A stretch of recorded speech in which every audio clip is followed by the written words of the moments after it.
Welcome to the Salt Circle Podcast. My name is Hank. With me today, as all other days that we record, is Ben. I was wondering if you were going to add the when we record onto that. Yeah. Scheduling has been a thing. Yeah. We're here currently. I did just want to say something on that, like before we start the episode. Maybe because I've been, having been involved with Spaghetti Cast, later rebranded as Bottom Barrel. I do want to say that despite our inconsistencies as of late, me and Hank are still talking content pretty frequently. Like, we have plans and stuff, so we're not in any danger of going the way of Spaghetti Cast, I think. Yes. It is just that we're on opposite schedules. Yeah. I'm shit's rough right now. Like, Ben's ready to do stuff and I'm going to bed. Yeah. Yo, that's happened like the last 4 times I've messaged you. Hey, you around? For sleeping. Uh-huh. That's how it goes. Yeah. But no, we have like, I don't know. We have a pretty, for once, like a decent list of like stuff to do and stuff that we're gonna be doing for the show. Yeah. And also, hopefully, we're recording multiple episodes today that I will not release all at once, so I'll have a time to do no more. You won't even know, except that I just told you. Ha ha ha ha. Man, maybe that's the thing though. Maybe we should go like full Netflix on this. We don't release anything for like 2 months, then we just give everybody like 10 episodes. I could do that, sure. You've talked me into it, Ben. You pull my arm. You just put them out as soon as they're edited. Fine. Oh no, not these two. They'll be starving. Yes, no. Oh, wait, no. That's enough. Too much like Spaghetti Cast.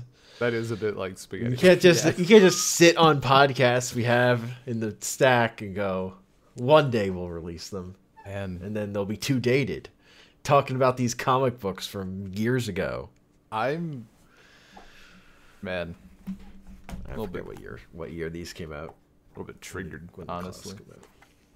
One of those unreleased. I mean, I'm triggered by Peter never having released those episodes. God damn it, dude! I'm kind of scared. I don't think I want them out ever. One of those That's is fair. About like the first time I met Anya in person. I'm kind of scared. I'm not worried, but I'm also worried. I'm very curious now. I think it was fine. I don't think piqued my interest. I don't think I incriminated myself. But also it's me and it's fucking Spaghetti Cast, so who knows? Yeah. Anything could happen. Wild. So, what are we talking about today? We're talking about the comics that you followed up with, that you read more of from our I Gave You Comics to Read episode. Oh, that's crazy. I'm so surprised right now. I'm so glad you informed me of this. That you read like months ago? Actually, quite a while ago. I've been year, sitting on those. Before you moved, I think. I think it definitely was before I moved. I'm pretty sure. Yeah. Yeah, I've been sitting on those for a while. We've been sitting on this topic, so good to finally get to it. Yeah. So, what comics did you read, Ben? I don't even remember. No, there was Klaus, which is the one I'm pretty confident on still. I need to remember to lean into my mic. Klaus, which I'm pretty confident for discussion, because I enjoyed it very much. Yeah. So that one's good. She-Hulk, I remember the basis of. I forget how many issues we did. I remember the general plot, but not like specific things. It was a 12-issue series. 12 issues. Okay. 12. Man. I would have guessed like 4. That really blended together. They're much shorter issues than the Klaus ones. Okay. Usually.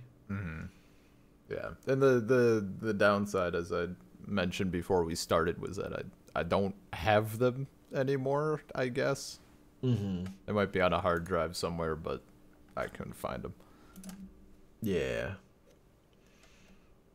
No, that's fair. So yeah, general. Do you have any general thoughts before we more get into it? Yeah. I would say, I think, yeah, generally, Klaus, like, I think matched my expectations, which were pretty high. How did that even come up initially? I think we just talked about, like, stupid things that happen in comics, and you were like, yeah, Santa Claus or whatever, and maybe linked to, like, the first page or panel, or you linked something, I think. I definitely, well, when I bought that book, I also like tweeted out pictures of it or something. Right, So that might have been it. That might have been the time you saw it. Yeah, and I was like, yo, I'm in.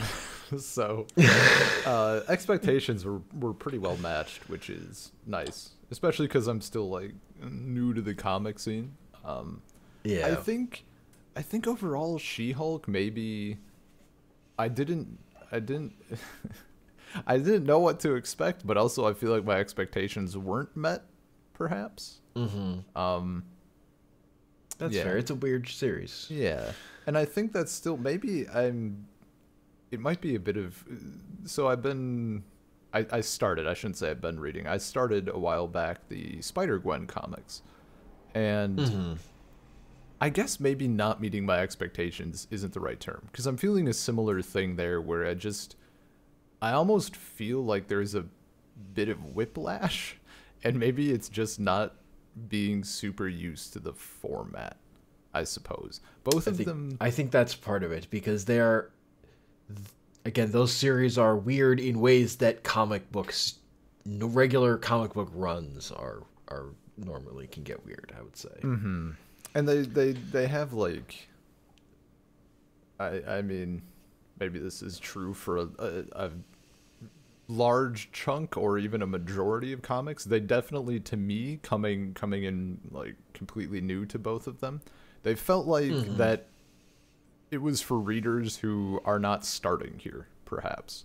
And it felt, I guess, jarring is maybe the best word overall. So maybe because someday in the future, ongoing series are like, they're just a different beast. Yeah. Whereas like Klaus was like a series designed to be a book, basically. Yeah, absolutely. Like, ongoing comics are like messy. They always like fall in with just the random things that happen to be true of the current world. Yeah. For DC and Marvel. Yeah. Like the fact that Captain America is an old man during this story. You know what? Yeah, that was that's just the way the world was. That's the world of 2014 or whatever. Yeah. Well, I was even Marvel Comics with like She-Hulk. I was like just reading it. I was thinking to myself, "You fuckers are lucky that I've seen at least 2 Marvel movies and know from spoilers that Captain America gets old at some point, or I'd be real fucking lost." Like, at least I had just enough background knowledge to like piece together, like, okay, maybe I don't know exactly what happened here, because with comics I don't think I ever will, but sure, like, this is a thing that could happen. Yeah. So like, I was lost, but lost in a city I know, sort of. That's just one of the things when you get I've read a lot of comics, but that happens to me. It's more like you just get used to taking the stuff as it comes and like looking up on Wikipedia like certain things. Like, who the hell is this character? And then that becomes its own rabbit hole where you like, when did this happen? What story was this? Oh, maybe I'll read that or whatever. I've spent. So that's why it works, is because it like creates these strands that then point you into other ways. It's kind of like how pre-con decks are bad, but they're bad trying to be bad in a specific way that's like, but this random card, you could make a whole deck around this thing. Yeah.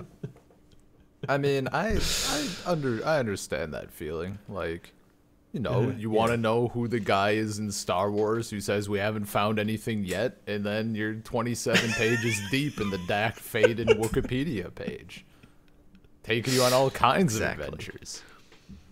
It's very the Star Wars expanded universe, very much like comics, even though if only some of it actually is in comics. Yeah, it's the same thing, for sure. But the important thing about the She-Hulk series is that you get some Doctor Doom in it, which is Doctor Doom's the best. Yeah. So, I guess my only real thing for She-Hulk for characters that were there, it really felt like they want. What was the I guess the lawyer for Stark? Like the main point of interaction for She-Hulk on Stark's end. Was he a bald guy? He was like the sinister sinister lawyer guy. Yeah. It really felt like, I think out of everything, it felt like I should have known him before coming into this. Like he felt incredibly established. I don't think that guy was established at all. I think that was just a character they made up for that story. Okay. I mean, I suppose it's just probably more of a good thing then, I guess. Now, Matt Murdock, Daredevil, he was an established character. Yeah, no, I know Daredevil. Come on. At least in name. I knew that Daredevil existed, and I know that he's blind. That's yeah. I mean, he has sonar powers. Okay, well, he got hit by a truck with radioactive. His eyes function? No, he's blind. He got superpowers from the same truck that created the Mutant Ninja Turtles. Right. Yeah, we've had. Yeah. Bless. That's a blessed fact.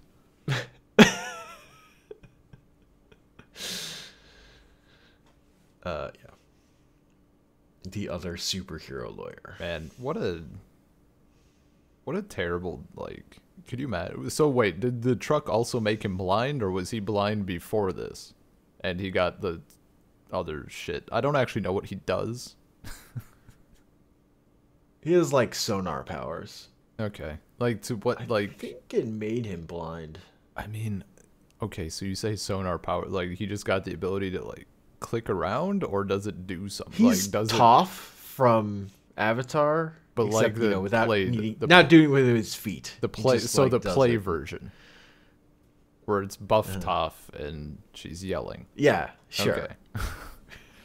Okay. All right. But like he got. But he's also like Marvel's Batman, and then he also hangs out with Spider-Man. Dude, it's still a bad trade. That truck gave him the power to click at things, and it gave 4 turtles the ability to binge eat pizza. He got the shit end of that deal. Well, I mean, yeah. Look, the turtles it's only the origin for the turtles because they're a parody of dark, grim comics. Frank Miller stuff. That's a turtle part came afterwards. Anyway. She-Hulk. Yeah. She looks great. She's just a Hulk all the time, and then sometimes she gets madder and her clothes rip. Yeah, dude, they really go in on ripping clothes. I guess that was a thing I maybe noticed. Like, I don't know how I want to phrase this.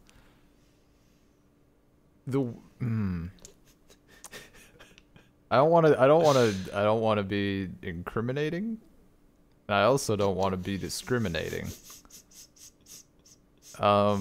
It seemed like the ways in which her clothes ripped were maybe a bit. Are you saying they were too sexy? Yeah. It felt like they were having a good time with it. I don't know if that's like. So like there's sort of like a hashtag not all comics thing like in my mind here, because I know that like there's been issues with that in the past, right? Like female superheroes like just being treated differently than male counterparts. I'm not necessarily depends on the artist, depends on the writer. Yeah, sure. Yeah. I'm not necessarily like it depends on the editing. Yeah. I mean, like, if you take Hulk, for example, right? Direct male counterpart. Yeah. That dude is shirtless, and he is jacked. But, like, when he busts out... Purple pants. Yeah, when he busts out, though, like, are there rips, like, up his thighs and, maybe an ass cheek here and there? Does that happen? No. No? See, he has shorts. He has purple shorts. Yeah, but still... I mean, it depends what Hulk. Sometimes you read it and he's naked. I don't know. See, there we go. Now you're talking. Okay. That has happened. That is not a thing that has never happened. Yeah. I mean, I don't want it, like... I hate going in, like... He wears stretchy pants because he knows he's going to turn into the Hulk. Yeah. She-Hulk wears nice suits because, she's a professional. Yeah. She wants to look good. I don't know, like this. I mean, this comic. I'm 100% sure there are She-Hulk comics that are more gratuitous than the way this does it. Yeah, and you should hook me up with those at the end of the episode. She's green, man. I don't know what you want from me. It's my jam. Maybe next week we do Gamora comics. I don't think you're ready for Annihilation. I'm probably ready. I don't know anything about it except that there's a movie that is completely unrelated, but I can handle it. It is completely unrelated. It's the Annihilation Wave. It's led by Annihilus. He's a bug man from the Negative Zone, and he has a huge bug army that wipes out most of space. Yeah, see, like, I'm good. And they're the a lot of characters trying to fight back. It doesn't sound like there's any. There's no more background I need through than like that. 5 different books, I think. Easy for a experienced connoisseur like myself.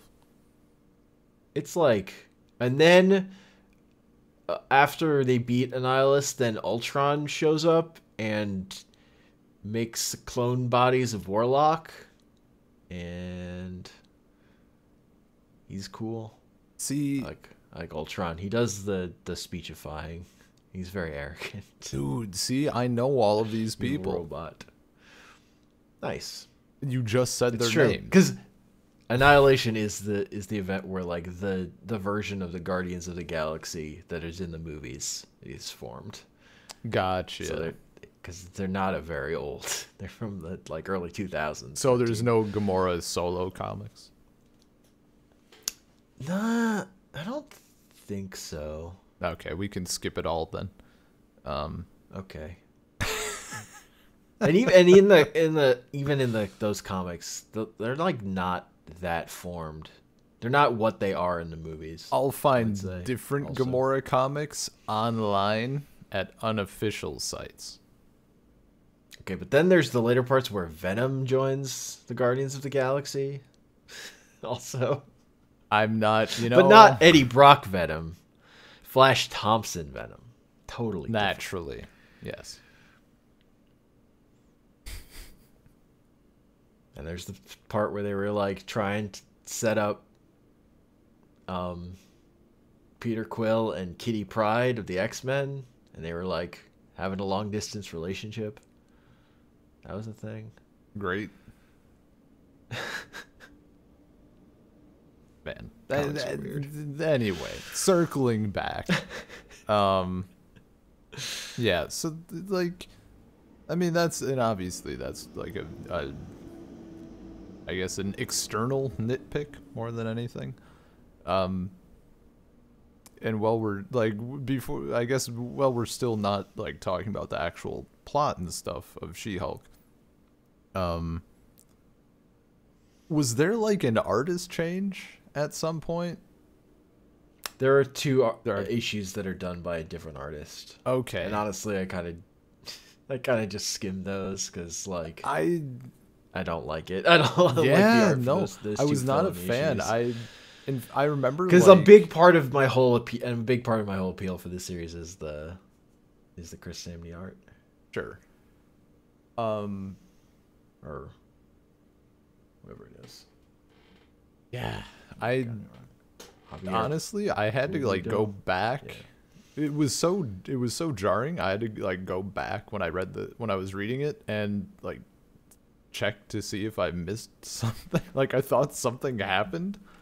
Like, is this a flashback or something? Like, why is this so that's different? just yeah. That's the thing that happens with regular series.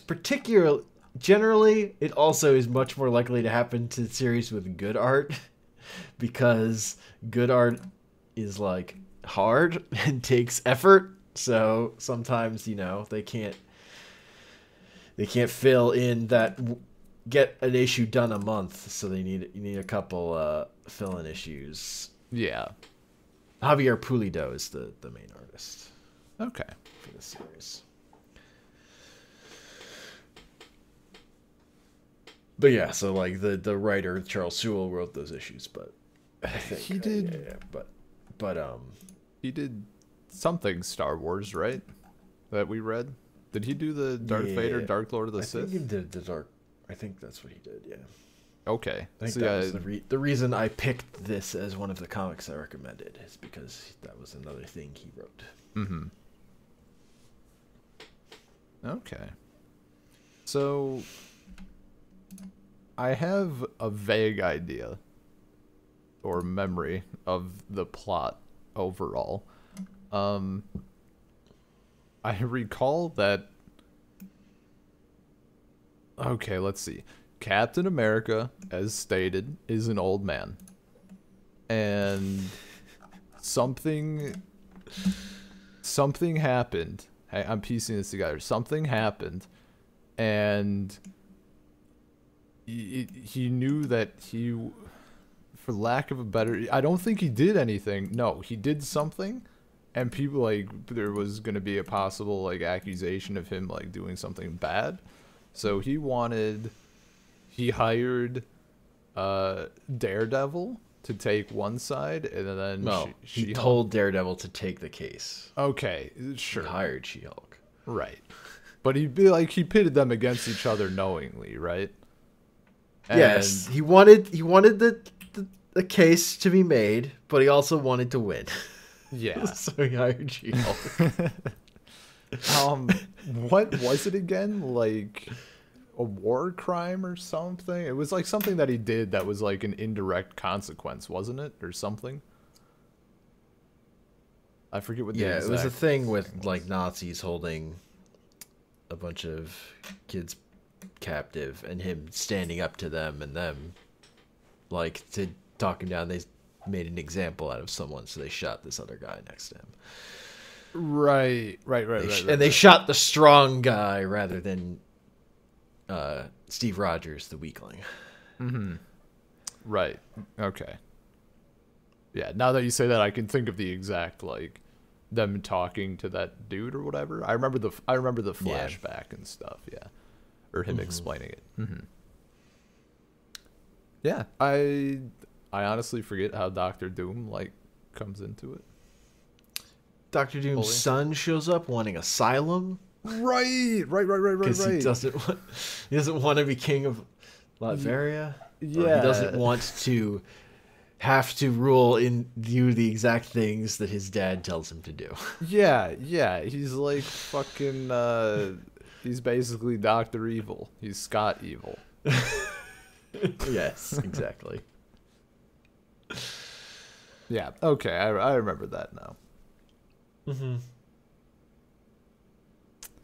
Yeah, it's. I mean, the series is very like issue of the week or whatever. It's just the stories generally take like a couple issues.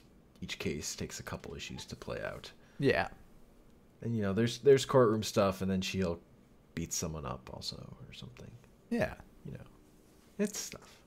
It's like again, it's fine. It's not my favorite series. It's really on there because the Charles Sewell thing. I just it's one of those like connections, and I like the art by Javier Pulido. Like generally, I really like. It's just those two issues where he's not on it are a bummer. Yeah, they're pretty rough. As is common with reading series with good artists. It's rare and impressive when a really good artist can just do a whole run. I like honestly. Oh yeah. No, go. If you have something to say, say it. Oh yeah. I was just gonna say that. It's probably no surprise to like you or anything, but I just like the fact that everyone, maybe a lot of the people that She-Hulk interacts with know who she is or have heard of her. But even when she's like encountering people, no one's like, "Oh, holy shit, it's a giant green lady." Everyone's like, "Yo, what's up?" Like just what it says about that universe, like, yeah, shit happens. How you doing? Yeah, man. It's pretty great. Yeah, I love the whole conceit of She-Hulk, which is like she gets the same powers that Bruce Banner the Hulk has, but she's not fucked up in that she doesn't have like schizophrenia, so she just gets to have the powers and control them. Yeah, because her mind isn't broken. yeah. She just gets to be awesome. Oh, it's pretty great. Yeah, this is really good.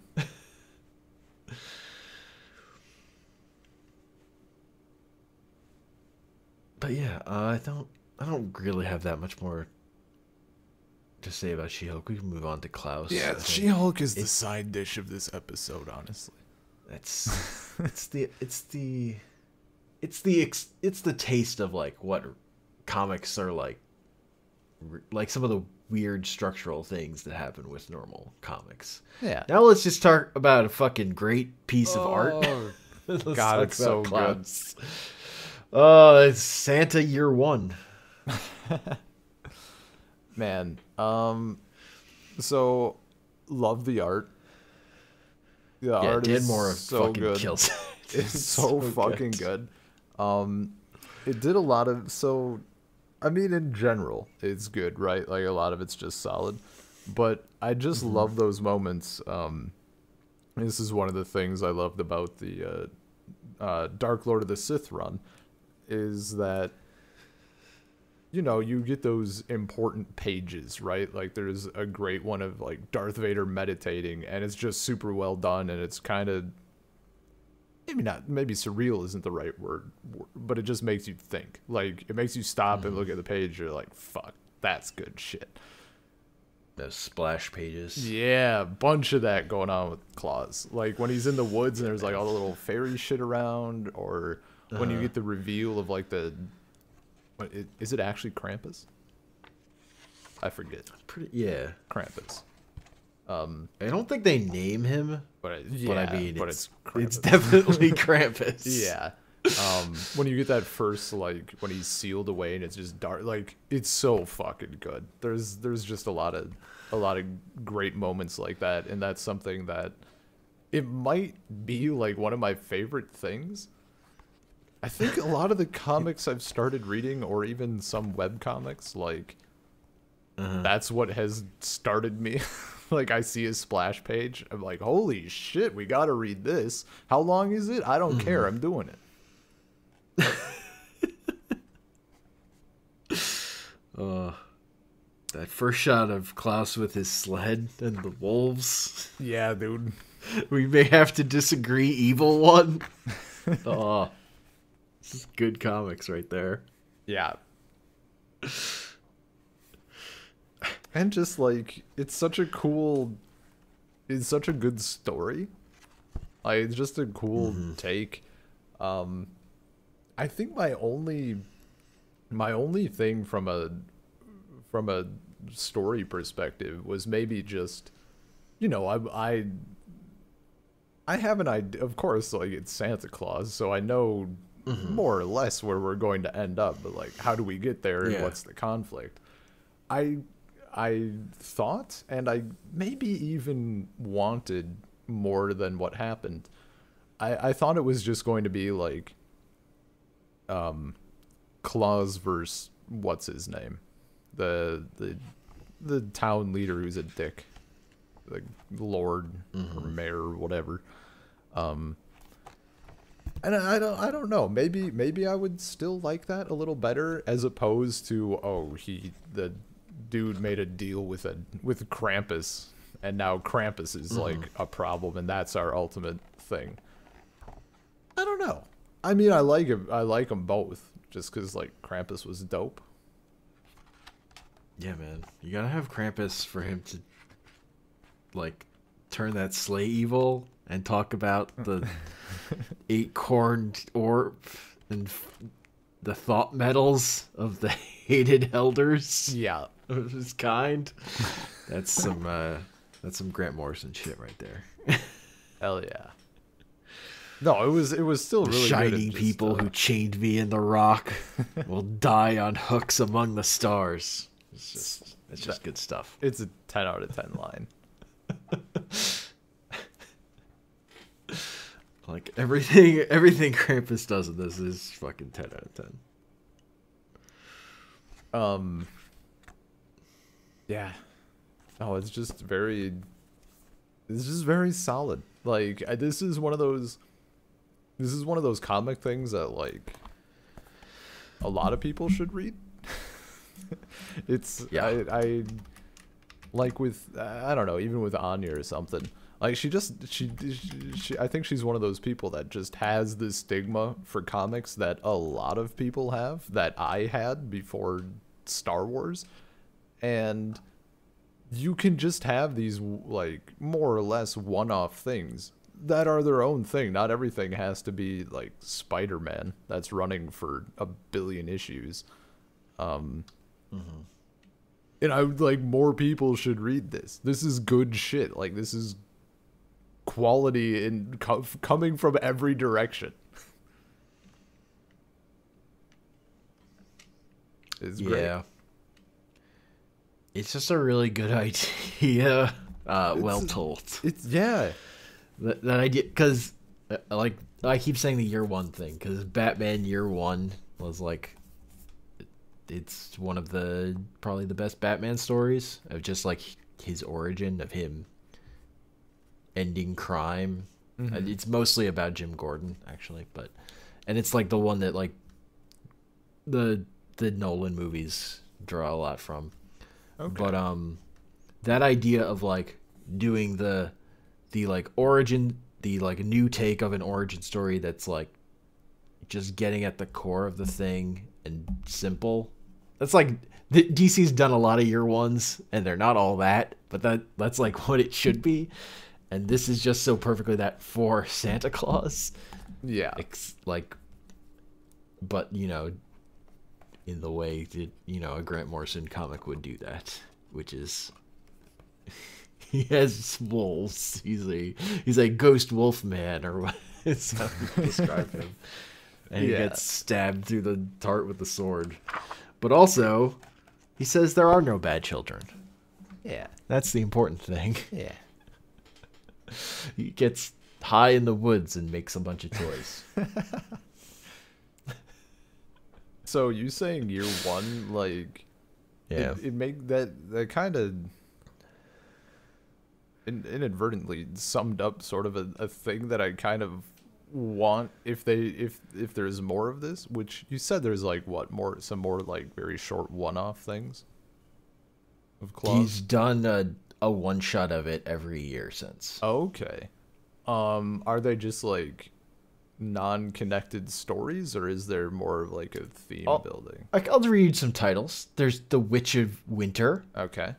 There's The Crisis. There's Klaus and the Crisis in Xmasville. There's Klaus and the Crying Snowman. There's Klaus and the Life of Times of Joe Christmas. Amazing. Yeah, they're all one-shots. They're all Okay. one-issue stories. See, this kind of makes me want... They're the further adventures of Klaus. Yeah.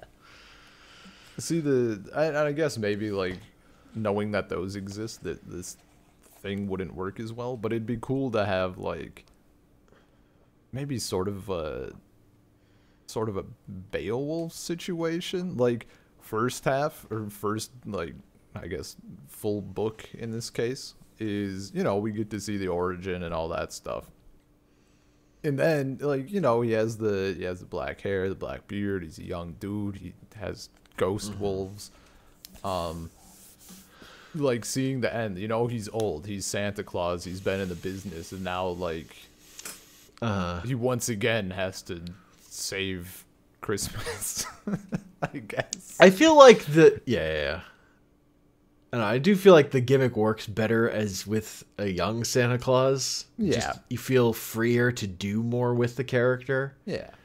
Than, like, because if you do too much with it when he's older, then he can stop being Santa Claus or something. Like, this is the person who is Santa Claus. It's not. Yeah, it's just not for sure there yet to what the modern version is or whatever. Mm-hmm. So I do think that's a thing. What if the modern version is just many Santa Clauses over the years? How do you know? I mean, that's just a different version of the story. That's more like Noelle, that new movie on Disney Plus where Anna Kendrick becomes the new Santa or whatever. Wait, have you seen it? No, but I listened to a podcast by people who had. What was the verdict? Wait. Was it good, bad, or like lame ass Hallmark Christmas movie? But if you like that, it's good. Like the latter, but maybe a little better than that. I don't know. Okay. It's like, it sounded fine, but also like nothing. Yeah. And it also just sounded a little infuriating because so much of the movie is dedicated to her trying to convince her Bill Hader to be Santa. And but like, so they're like, if she had just like realized she should be Santa, there would be no plot. Yeah. Like, just the obvious thing. I mean, Too obvious. I watched A Christmas Night. The movie's named after her. It's pretty clear what's gonna happen. Okay. Yeah. Also, they didn't like that Santa dies. They were against Santa dying in Christmas movies. So what's their take on Santa Claus? Tim Oh, Allen. they hate that one. That's a hate. They hate or you hate? I don't have feelings for that movie. It's stupid. But they had strong hatred feelings for it, so. Okay. You know. I mean, that's understandable. Like, yeah, I guess. Santa dying is a... I mean, I don't want to watch that movie again, but I've watched it multiple times. I mean, like... Why? Of your own will, or is it like a... No, because I would watch things that were on TV. That's what I used to do. I've seen many things one of those... multiple times that... I mean, Okay. I have no feelings about. Yeah. But I don't know, they like were on maybe- TV, so I've watched them multiple times. That's not the life I live anymore, but it is the life I used to lead. Yeah. I was just thinking, like, I don't know. My parents really like the first two movies, so we watch them like maybe once a year. Two. Yeah, Santa Claus 2. There are three of them, aren't there? Okay, we don't talk about the third one. That one was too much for everyone involved. Like, my dad really likes the first two movies. He's like, oh man, they're making a third Santa Claus. Like, that's great. We went to the theaters. He's like, yep, we don't need to talk about that one. Never again. So glad they stopped at 2. Like, that one was fucking rough. Oh. Ugh. Yeah. And Christmas Night, Vanessa Hudgens, also real rough. Like, that one is going for the shitty Hallmark feel good whatever, but it's fine. Like, it's just dumb, but maybe a little on the bad side instead of the good side.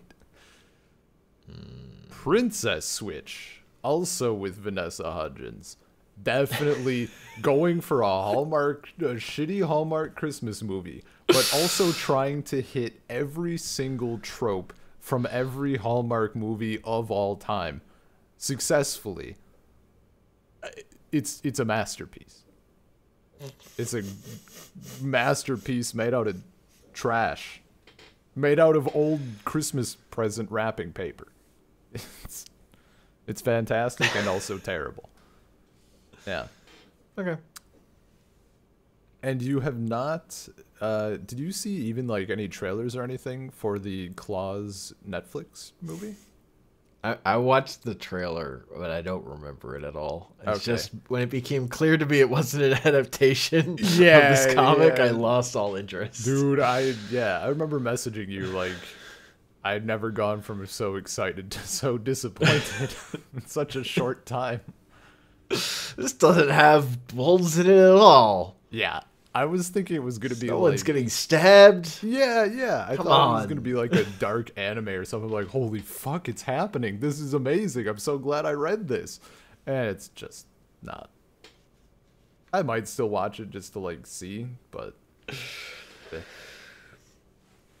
disappointing at best. That'd be such a good thing to adapt though. If they had the balls to do it right. Totally. Yeah, you'd have to do it right. It's so good.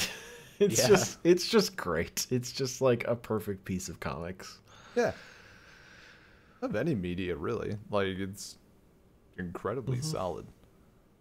And I think, I don't know, I want to say Universal. The only people I could see like not liking it are like people who don't want buff Santa.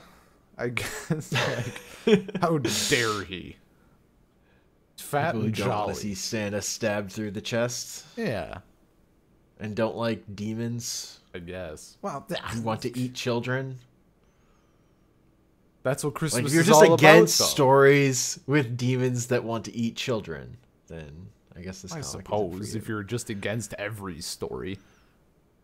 Or maybe, people who don't believe there are no bad children. Maybe they would be against it. They wouldn't like Yeah. the message. Yeah.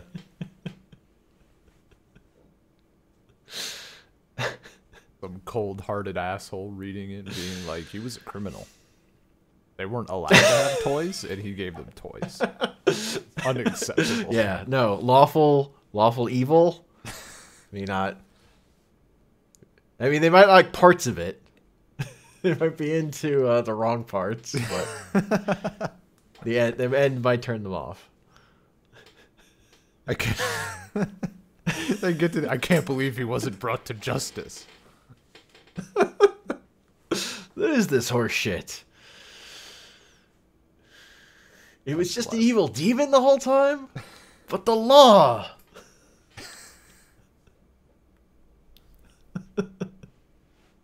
Yeah.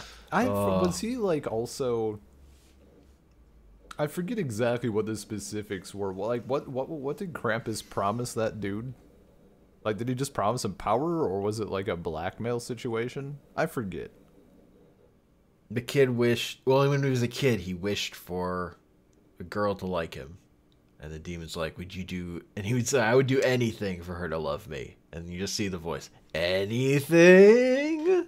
Yeah. Okay. So yeah, he was telling him whatever he wanted to hear, just because he wanted to be free, was the true answer. Yeah. Okay. One of those situations. I just forgot, like, Yeah. if he was also. Also, he was trapped in a book. Yeah. He was physically buried under the coal, but also he was trapped in the book. Oh yeah. So the kid had the book with his Sort of picture a in it. He's stuck in the picture. Voldemort situation. Yeah. Like, You know, different places at classic. Yeah. Was he like getting corrupted by this also? Sort of like One Ring sort of deal where he was like exposed to Krampus for so long that it started like corrupting him a bit from who he really. I forget if that was a thing that they touched on or if he was just a dick. I mean, kind of. There was. I don't really think there's like a strong thing of like this magic corrupt him or something. But you know, he was a kid, and this demon told him all the things he wanted to hear. Yeah. And it made him. He made him a worse person than he would have been otherwise, probably. But Gotcha. it was still all the bad things he did. They didn't really. Like the only way they try to absolve him is like so that his wife doesn't get killed by the the mob. She softens what he did to say he was possessed or whatever. But is there like I'm like totally blanking on how everything with him wrapped up. Did he get like a redemption thing or did he bite? He gets burned up by the demon. Right. The demon like he's like, give me what I deserve. And the demon breathes fire all over him. Right. And he's just like okay. He's like standing there as like a charred body for a little while, and then I think he dies. As you do, yeah. You got to get the shot in. Yeah. He did not expect the demon to also want to eat his child. He didn't think about that. The demon that eats children. Oh, okay. He didn't realize. But my son. Well, yeah. He's not like other children. He has a pure heart.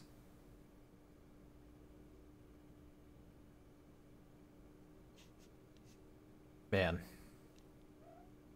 So, I mean, I think it goes without saying that we're watching Klaus for Christmas, right?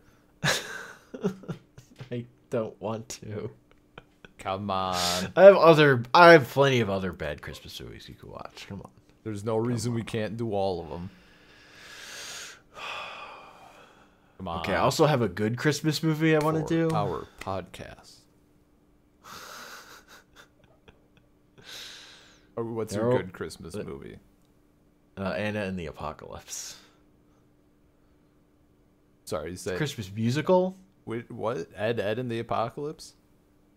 Anna and the Apocalypse. Okay, it's a zombie Christmas musical. Okay. Also, it's very Scottish. I thought you meant like Ed and Eddie Christmas movie something. Like no. How did I go without hearing about this? Anna and the Apocalypse. Okay. Well, what was your go-to one? Switchmas? That's a bad one. That is one of the bad ones we could do. Yes. Yeah. That is Prince and the Pauper, except with a Jewish kid he was a Christmas nerd. Yeah. And he's a fucking terrible person. Yeah. He's just I hate him. He steals someone else's dog. God bless.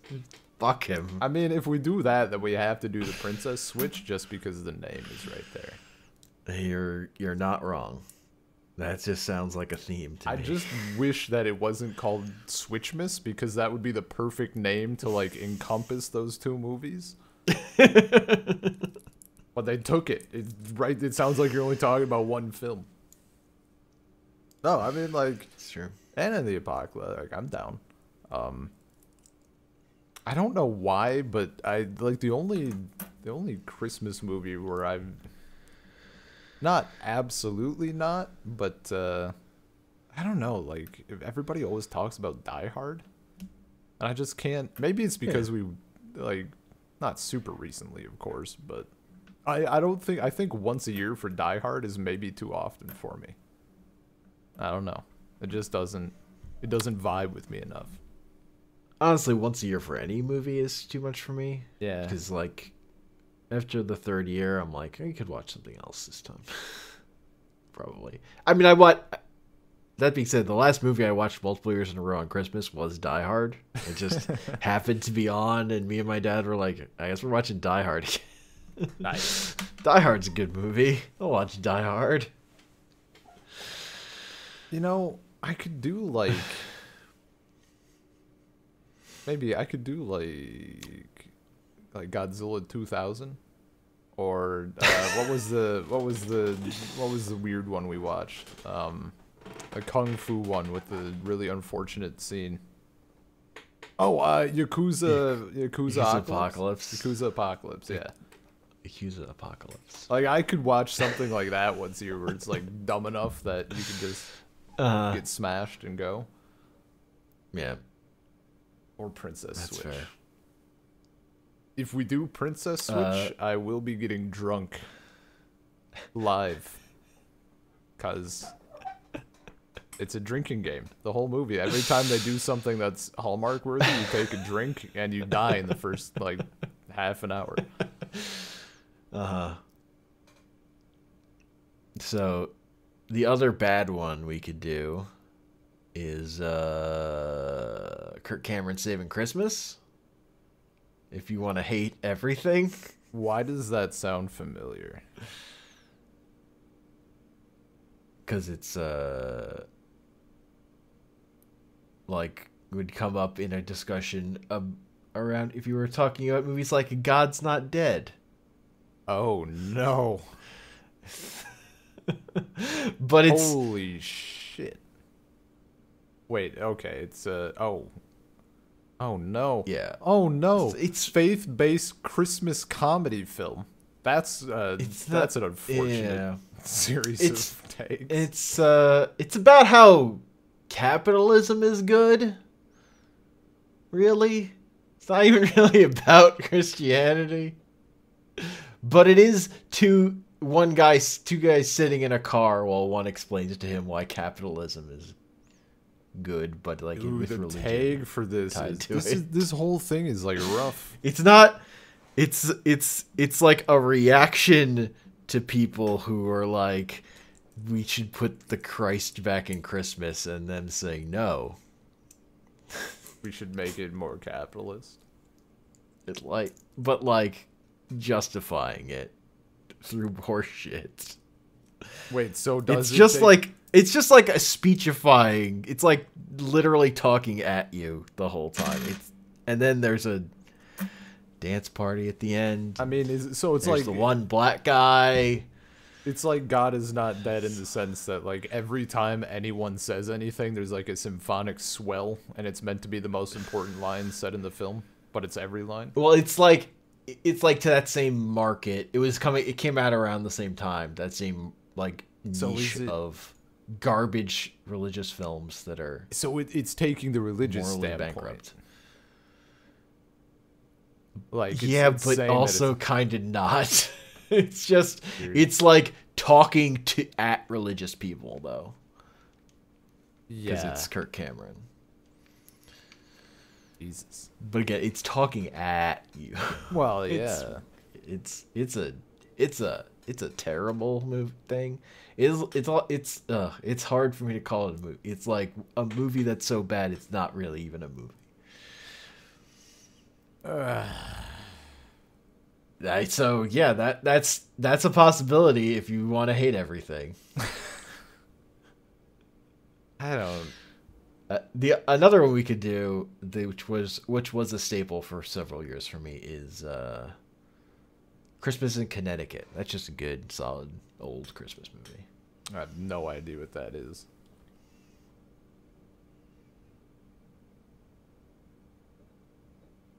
Christmas in Connecticut.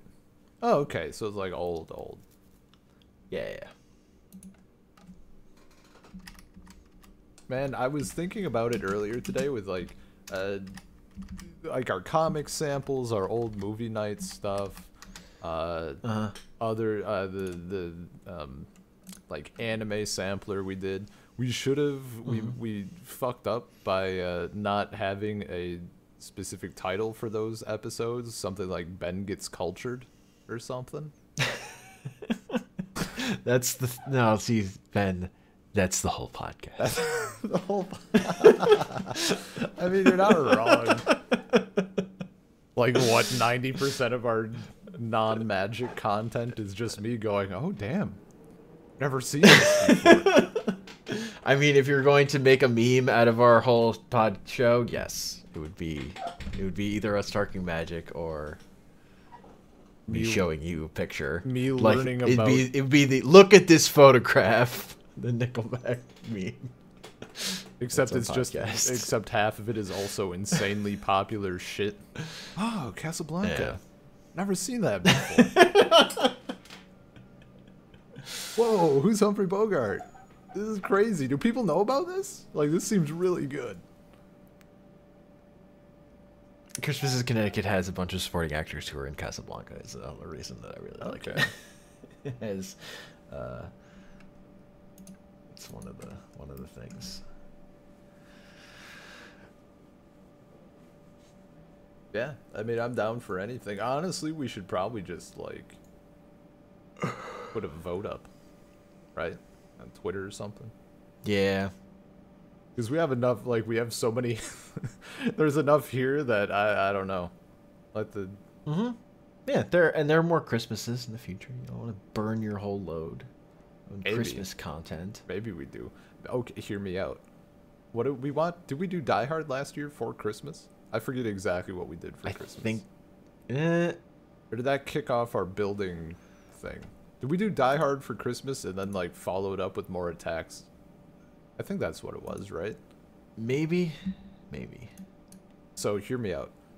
Last year we did Die Hard. This year we'll do Die Hard and another movie. Next year we do 3 movies. And each year we just rewatch them all. And we add a movie to the list. This sounds like a suicide pact. It just sounds like we're doomed. 20 Christmas films back to back in the far off future. We have to live stream the event because we can't record it. God knows. There's a garbage truck going by outside. Oh yeah, being very loud. That's Christmas, baby.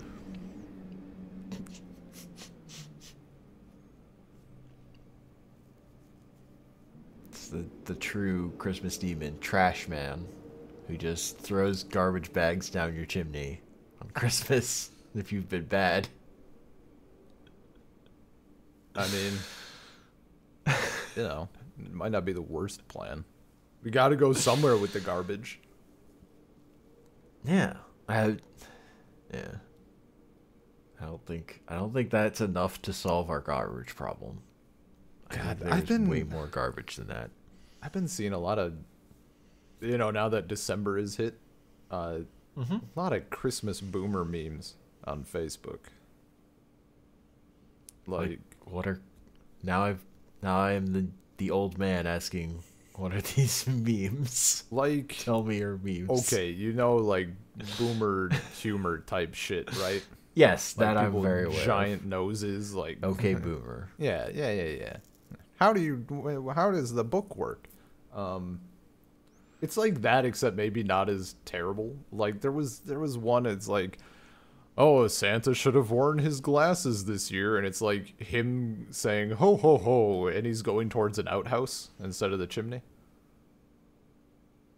Yeah, he's going down. These Facebook memes, you said? Yeah, there was like this one I saw on Facebook. So these are like old person memes. That's what you're telling me. Yeah, that's yeah. Okay. Maybe more on the nose way of saying it, or like Santa Claus and Mrs. Claus standing right next to the literal North Pole, and he's like, I shouldn't have given all the bad kids coal. And there's like a coal factory in the distance because we're, you know, like, these don't seem funny. That's my take. These aren't funny. I mean, these are not. That's why they're on Facebook. I mean, also, I guess I'm not seeing the picture, so maybe. I don't think they're funny anyway. Like, it's just very basic, like. Yeah. Yeah. Look, I'm only here for Baby Yoda memes. That's all. We could do another have fucking room hour for. about how I feel about Baby Yoda, dude. I think we probably should at some point, but we should end this podcast. Yeah, that seems like a reasonable plan. Klaus, it's great. I recommend it. Yeah. It's just fucking great. Yeah, it's incredibly solid. And you can knock it out. It's not super long or anything. Very enjoyable. Yeah. All right. Fuck. Where can you contact us? Oh, I should check our email. I mean, people can just message us in chat. In chat. Yeah,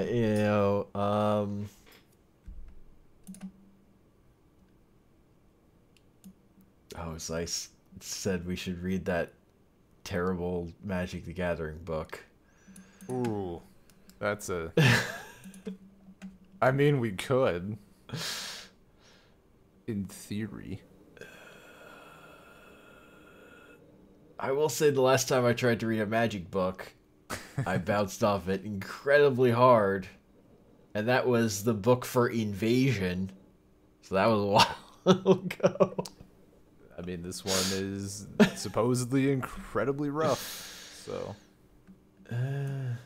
maybe if it were worse, that would be better. I think it actually does need to be worse. Like, it's in that weird area where it's like it's not Daniel X bad. I need a shot glass now that I said his name. I need Daniel X bad. That's my sweet spot. Well, you know what? It might get there at some points. I don't know if it's consistently at that level, but I do know that one of the things that was said in it was a Johnny with his Leonin grin. Okay, but it can't be as bad if it's not told in first person. Yeah, because that's one of the things that makes the Daniel X book so bad is that it's in first person. Yeah. If it were third person, there'd at least be some level of distance. Yeah. I mean, they did do the, they ruined a lot. The only quotes I know are a Johnny with his Leonin grin, because he grinned Leonidly. Like, he's human grin. Yeah, and grin's like the species he is. And Chandra saying that she has only ever had crushes on super muscular dudes after like 3 years of lesbian buildup with Nissa. So, like, that's about all I know from the book. If the rest of it is as bad, then it might be worth looking into. But yeah. I don't like the idea of Magic books mostly because I like the way Magic tells a story through cards. Yeah. And it feels like the books are like you're just gonna introduce problems because they're gonna do book things that you don't have to worry about in a card game. Yeah. I mean, the story previously was fine. Like Ixalan and shit, when they're doing the once in a while, like the parts or whatever, totally fine. And then there's shit all over it and smeared on the walls and stuff. But yeah, we'll see. So it goes.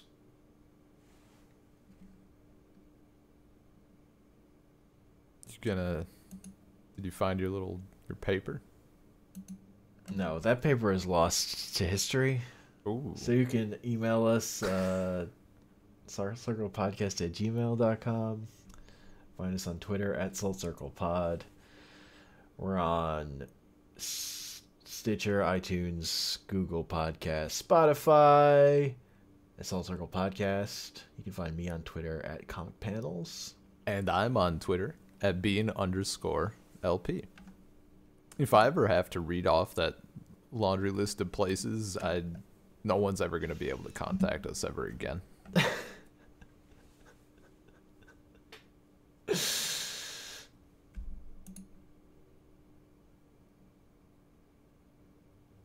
Oh yeah, there was the other topic where, as I suggested that we do a podcast as a Freaky Friday episode, and you try to talk about the thing like you were me, and I try to talk about the thing like I were you. I don't think I can do it. I don't think I have the mental capacity. What would we talk about? I don't know. Oh. We do a magic episode, and I talk about the super degenerate shit deck I've been building, and you talk about the garbage tribal thing you've been working on. Yeah. And how you're cutting cards that are efficient for flavor. And I'll talk about how I put Aetherflux Reservoir in my deck for no reason. It's perfect. Hey, it's never for no reason. There for no reason. It's definitely always to win the game. You're an ass. The finisher. Stupid It's not there for no reason. I never put it in just to gain life either. It's always to deal 50 damage. That's the whole point. What are we doing here? So terrible. 50, Ben. That's such a big number. That's way bigger than 20. If it were only 20 damage, it would be way less appealing. But it's so much. It's so big. It's so much overkill. It's like invented for a future format where you start with 50 life. God. The worst. You only play with 200 card decks and you start at 50 life. It's like Super Mander. Gross. Is that like 5 color? Was 5 color 250 cards? Yeah, whatever I think so, yeah. Yeah. Ugh. Play for anti. Use the anti cards. You must have Scheherazade in your deck. That's my new format. You must. You must. Everybody. Every card that has sub game on it is in your deck, including the silver bordered ones. Counters become the new meta instantly. Either that no or just counter spells. Copy spells. Copy target spell. Boom. Yes, only copying spells, no countering them. Okay, let's get out of here before I throw up on my keyboard. Disgusting. All right. I'll press stop. It's fine.